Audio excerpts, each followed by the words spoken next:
J'ai vécu 3 ans ici, c'est un enfer, un enfer. Et là, en 15 jours, vous me disiez combien de rats vous avez attrapé le temps que vous êtes absenté 15 jours? Combien vous en avez attrapé? 10. 10 rats? Une dizaine de rats. Avec combien de pièges? 3 pièges. Non, 4 pièges. 4 pièges. 4 pièges et en tout, j'ai attrapé une trentaine de rats. Et je les ai attrapés moi-même, hein, tout seul. Hein. Personne ne m'a aidé, c'est les voisins qui m'ont aidé. C'est mon sauveur. C'est les voisins qui m'ont aidé, sinon personne ne m'a aidé. Personne. Et vous n'êtes pas la seule dans ce cas-là, vous me disiez, votre voisin d'en face? Non, je suis pas la seule. Mon voisin d'en face, il en avait 150. Il est sourd et muet. Il les a évacués tout seul, vu qu'il ne parle pas. Et je pense que sa femme ne parle pas trop bien français. Il les avait évacués tout seul. Il a rebouché les trous tout seul. Et franchement, je trouve qu'au XXIe siècle, vivre dans des conditions comme ça, c'est pitoyable. Ouais, surtout en France. En France. C'est pitoyable, c'est triste, c'est malheureux. Donc oui, vous êtes au 2e étage et vous avez déjà vu des rats également? Mais bien sûr, les mulots, que ce soit des gros ou des petits, ils creusent. Si ça passe, ils passent. Et, tant que c'est pas enfermé avec quelque chose qui peut pas les empêcher de passer, ils vont continuer à grimper. Ils passent par les murs, par les murs, ils passent par tout ce qui est canalisation. Donc c'est ou mis avec, comment ça s'appelle, de la bombe expansive ou avec du plâtre. C'est pas ce qui les empêche de passer. Il faut reboucher avec des matériaux exprès et répulsifs contre les animaux grimpants, rampants et tout ce qui s'ensuit. Ma fille, elle a eu des vers aux fesses parce que les rats, ils passaient par les toilettes. Ouais, ça c'est normal. Quand l'autre là aussi. Attends.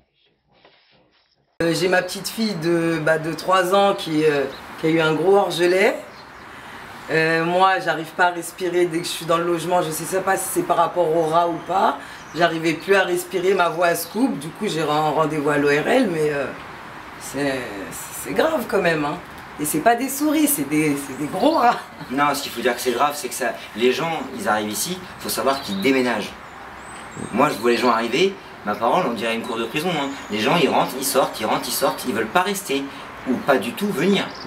Donc c'est grave, on est dans le centre de Pontoise, c'est une préfecture, c'est pas n'importe quelle ville quoi, c'est Pontoise.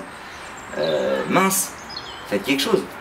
Ah oui, il faut faire quelque chose hein, parce que c'est malheureux.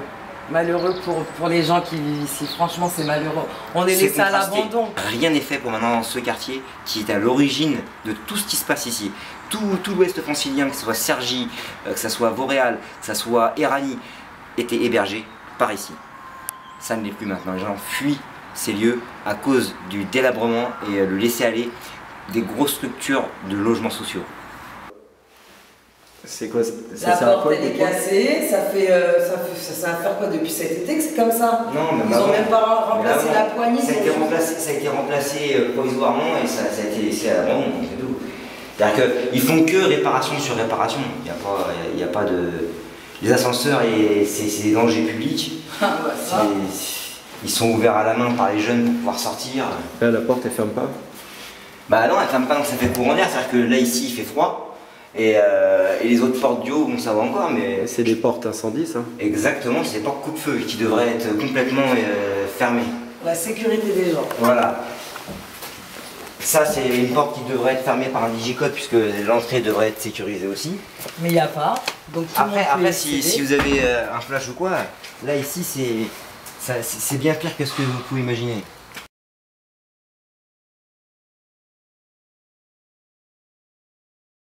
Lui, il laisse là, comme ça, à l'abandon. Après, les petits, quand ils jouent dehors, ils mettent tout dans le petit buisson. Ils font leur petite cabane, mais c'est dangereux pour les enfants.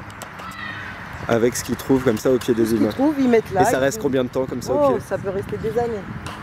Des mois et des mois, c'est sûr. Après on dit les enfants de cité, ils s'embêtent et ils font des bêtises.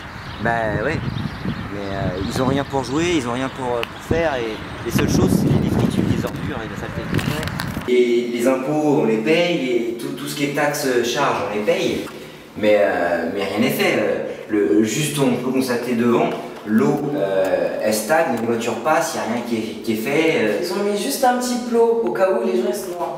Il faut savoir que l'accès pompier il n'est pas stabilisé, donc ce que vous voyez là derrière au fond c'est la route. C'est là on voit des gens qui passent, mais c'est pas normalement permissible.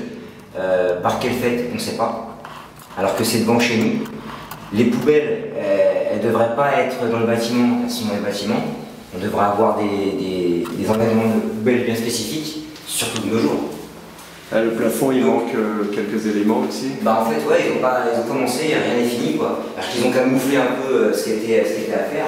C'était tout noir à l'origine, hein. C'était tout brûlé. Enfin voilà, quoi. C'est un quartier qui a toujours été laissé pour compte. Et vous, ça fait combien de temps que vous habitez? Ça fait 5 ans. Ça fait 5 ans, ça fait 20 ans que je côtoie ici, et ça fait 20 ans que ça ne bouge pas. Donc c'est des logements où il y a quand même 6 000 logements ici, il y a 52 bâtiments, ça serait bien qu'ils fassent quelque chose. Ça serait bien que le logis social, que tous les logements sociaux, tous les logements sociaux aient des choses qui soient faites, parce que les gens payent et rien n'est fait. C'est pas normal.